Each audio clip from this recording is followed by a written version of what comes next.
94 mm de pluie, c'est ce qui est tombé sur l'île de Cayenne en 24 heures, annonçant l'ouverture officielle de la saison des pluies. Résultat, des écoles ferment leurs portes et des habitants doivent s'organiser pour faire face au déluge. L'élection de Miss France 2018 se déroulera le samedi 16 décembre et sera diffusée en direct sur ATV Guyane. Comment se sent Ruth Briquet à quelques jours de la date fatidique et quelles sont ses chances de sortir du lot? Son entourage nous répond. Un match qui avait un goût de revanche, c'est l'impression qu'ont laissé les joueuses de Matoury et de Montjoly aux spectateurs qui ont assisté à leur première rencontre depuis la finale du championnat de volley-ball. Mesdames et messieurs, bonsoir, merci de votre fidélité. Sachez que vous pouvez suivre cette édition en direct sur Facebook et désormais sur Orange TV.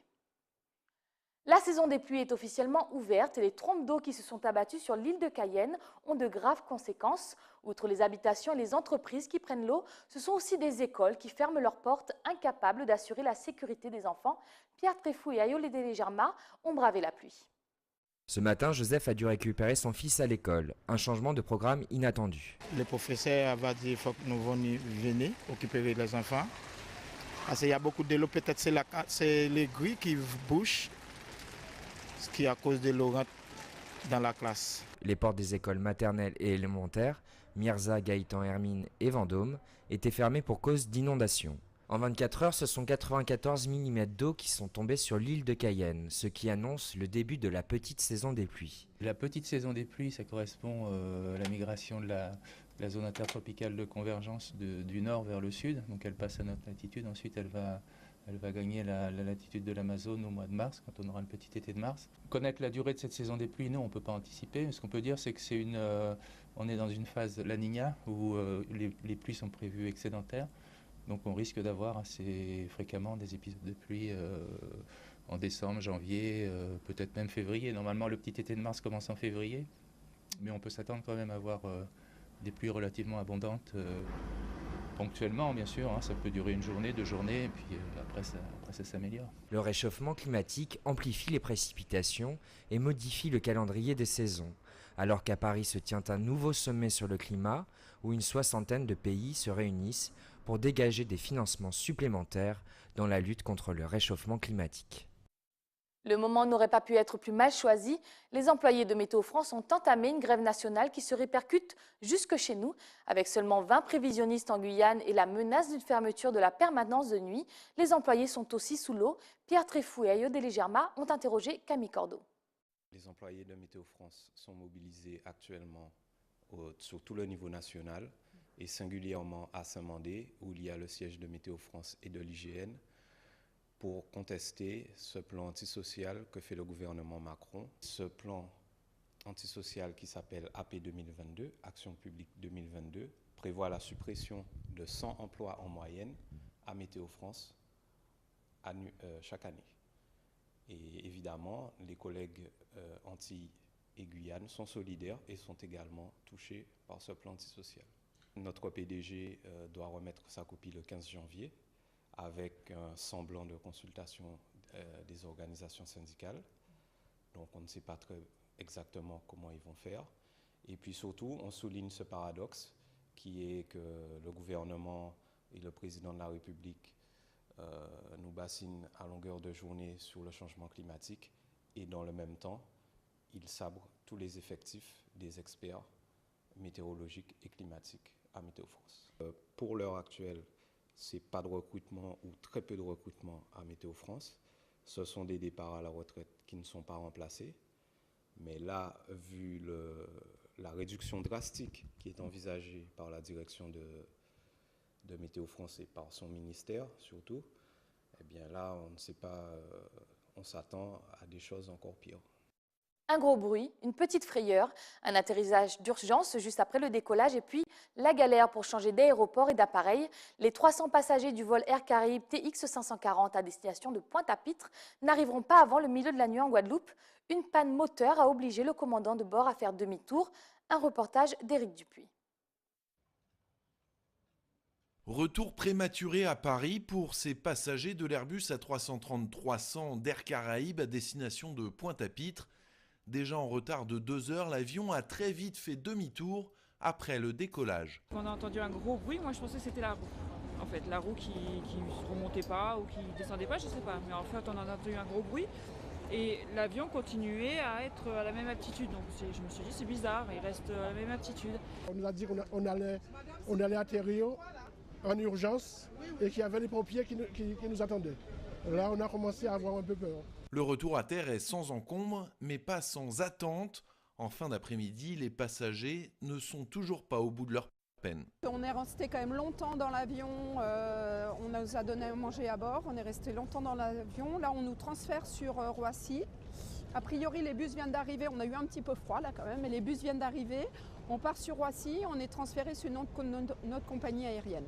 Air Caraïbes n'a pas précisé les causes de l'avarie moteur. Elle a affrété un avion XL Airways pour acheminer les voyageurs dès ce mardi.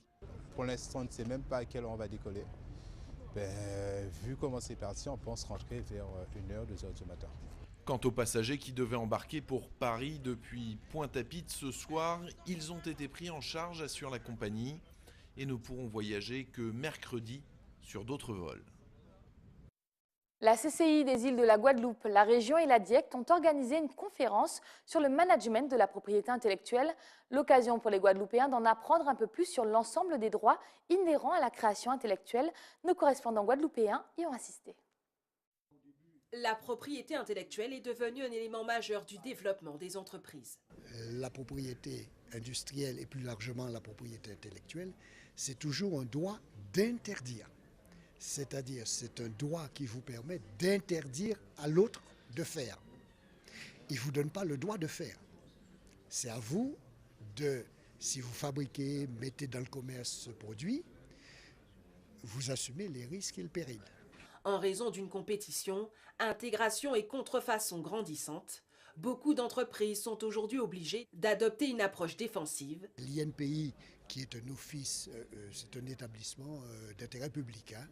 Donc c'est cet organisme qui délivre les titres, c'est-à-dire qui leur donne une date de dépôt, un numéro de dépôt.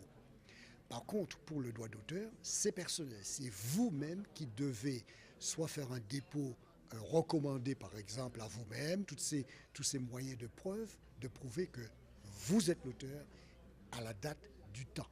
Bien entendu, soutenir l'innovation et contribuer au développement de l'entreprise par le biais de propriété intellectuelle s'avère très coûteuse. Ça coûte de l'argent parce que les formalités sont complexes, elles deviennent de plus en plus complexes, et même pour nous qui sommes spécialistes de la question, ça devient très très difficile de suivre les législations parce qu'elles changent.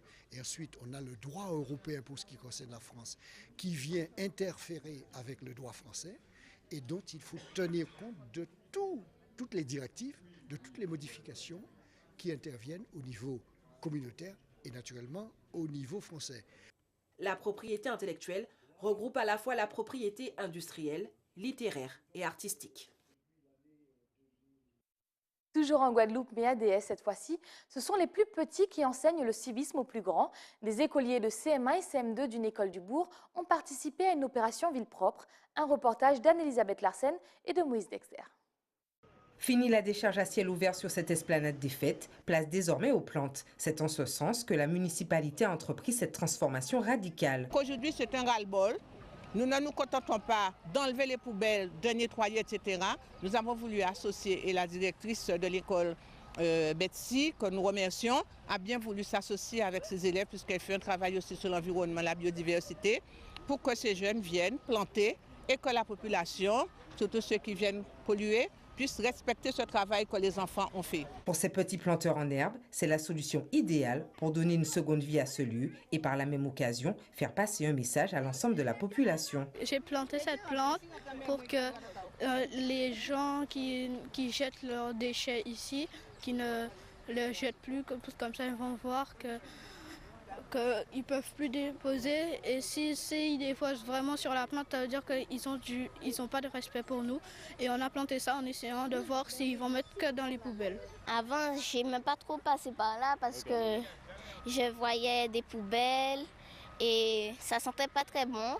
Et puis aujourd'hui, on se soude pour arranger la nature. Nous, on demande aux Guadeloupéens et Guadeloupéennes d'arrêter de polluer la nature et de nous aider au fil des jours que la terre redevienne propre comme avant. Papayers ou autres arbres fruitiers trônent désormais sur l'esplanade des fêtes et transforment ainsi cette désormais ancienne décharge publique en espace vert. Restez avec nous à venir dans votre journal. Du sport avec la rencontre avec un maître tai chi qui exerce son savoir ici en Guyane depuis plusieurs dizaines d'années. Et puis monter en adrénaline avec le match qui a opposé les joueuses de volleyball de Matoury et de Montjoly quelques mois après une finale épique. L'élection de Miss France 2018 aura lieu ce samedi à Châteauroux et même si Ruth Briquet est en pleine préparation, elle garde tout de même le contact avec l'équipe qui l'a accompagnée depuis ses débuts. Quel est l'état d'esprit de notre ambassadrice? Et surtout, nous avons posé la question à Madame Bollor, vice-présidente du comité Miss Guyane. Alors nous avons des nouvelles d'elle de façon indirecte parfois par le biais de la société Miss France ou carrément nous avons un petit WhatsApp de temps en temps quand elle a son portable à disposition parce qu'il faut savoir qu'elles sont quand même assez contrôlées. Mais déjà elle est très heureuse déjà de son voyage qu'elle a eu en Californie et bon le froid c'est un peu difficile à vivre mais en fait elle est confiante, elle a hâte d'être sur scène pour donner le meilleur d'elle-même. Surtout que nous sommes à 4 jours du Prime, donc ce sont les répétitions qui vont bon train et donc elle est vraiment très enchantée de tout ce qu'elle est en train de vivre. Son intelligence, il ne faut pas oublier qu'elle a été seconde ex-aequo au niveau du test des Miss régionales, avec la note quand même de 17/20, ce qui est formidable. Elle a ça, elle a aussi son naturel. C'est une jeune fille très naturelle, intelligente, belle aussi bien sûr. Et puis, je crois qu'elle va mettre en avant, tout comme Alicia l'an dernier, tous les atouts d'une femme guyanaise sur cette scène à Châteauroux, samedi soir. Nous soutenons Ruth de la même manière que nous l'avons fait pour Alicia. En tout cas, en ce qui concerne le comité Miss Guyane et la Guyane tout entière, j'en suis persuadée. Qu'est-ce que l'on peut souhaiter encore à cette demoiselle? D'avoir le même parcours qu'Alicia, c'est-à-dire de devenir la nouvelle Miss France, pourquoi pas. Ouvrons la page du spatial. Aujourd'hui, à 15h37, le CSG a lancé sa dernière fusée de l'année. Ariane 5 a emporté dans son sillage 4 nouveaux satellites Galileo. À l'issue de ce vol, ce ne sont pas moins de 22 satellites dédiés à la navigation européenne qui auront été envoyés depuis Kourou. Image des 2 EAP et décollage Ariane 240 Galileo Falcon 7.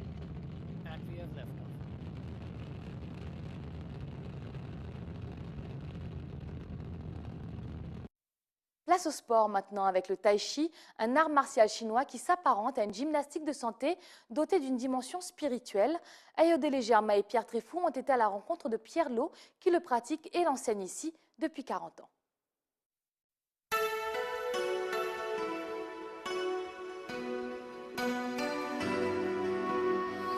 Dans la culture chinoise, il y a un intérêt pour la santé interne. Non pas seulement pour la santé externe, mais pour la santé des organes, la santé du sang, la santé de l'énergie, la santé du cerveau. Et depuis l'Antiquité, les sages ont créé des exercices qui visent à apporter cela. C'est une aventure, une enquête que je mène depuis 1975, lors d'un voyage familial à Los Angeles, pardon, San Francisco, je suis tombé sur un livre Tai Chi Chuan du professeur Chen Manqing.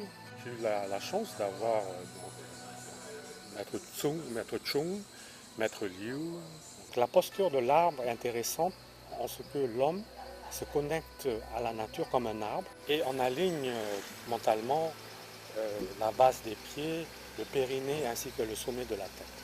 Et par cet alignement, on s'harmonise avec la terre, on est comme un arbre. Donc non seulement on bénéficie de l'énergie tellurique, mais on respire aussi de façon profonde et lente.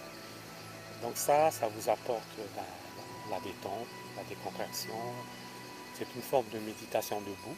Donc l'avantage de ça sur la méditation hindoue, c'est qu'on mobilise quand même un certain nombre de muscles posturaux et par cela, donc on les entraîne dans la lenteur et également il y a une certaine consommation d'énergie malgré l'apparence de l'immobilité.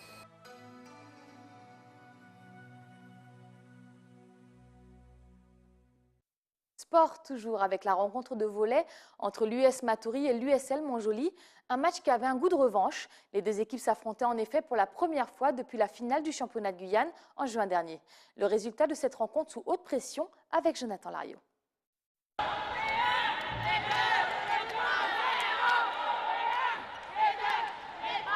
Les Matouriennes n'ont pas leur langue dans leur poche et affichent clairement leur victoire écrasante face à l'équipe de Montjoly, championne de Guyane en titre.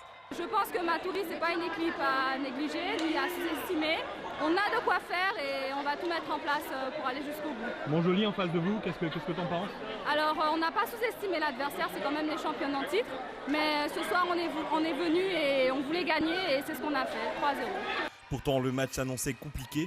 Matoury, vice-championne de Guyane l'an dernier, se remettait d'une année à blanc après 6 années de victoires consécutives. Mais face à elle hier soir, une équipe de Montjoly hésitante en réception et qui n'aura pas su trouver son rythme. La sanction est implacable, Matoury s'impose sur un score de 3-7-0. C'est un match qu'on a préparé mentalement, se disant qu'on joue justement le champion, on ne peut pas le prendre à la légère, on est venu pour dérouler un jeu. On n'attendait pas à un tel résultat. On pensait que ça aurait été beaucoup plus compliqué, mais bon, on a pu faire la différence parce que les joueuses ont été assez stables. Et je sais que Montjoly n'est pas encore à son niveau du titre de l'année dernière. Donc, il ne faut pas s'endormir sur une victoire comme ça. Mais en tout cas, c'est un élément d'analyse en tout cas pour permettre d'évoluer notre jeu. Un coup dur pour Montjoly qui a subi beaucoup de départs durant cette saison. Avec un nouveau groupe, l'entraîneur Léopold tente de faire briller le blason des actuelles championnes, mais le travail n'est pas facile. Aujourd'hui, on n'avait pas de réception, donc les filles c'était un jour sans. Donc je reconnais que Matoury a très bien joué, elles ont juste sur une faiblesse.